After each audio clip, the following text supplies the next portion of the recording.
So friends, આમાં દૂધ ઉકળવા મૂક્યું છે. હોમમેડ પ્લેન પનીર આજે બનાવવાનું છે.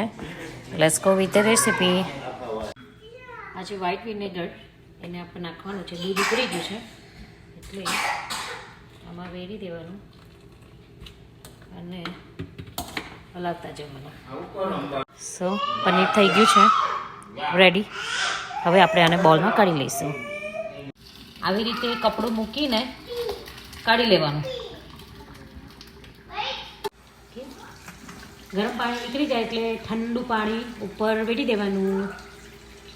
આમાંથી બધું પાણી નીચોઈને કાઢી દીધું છે.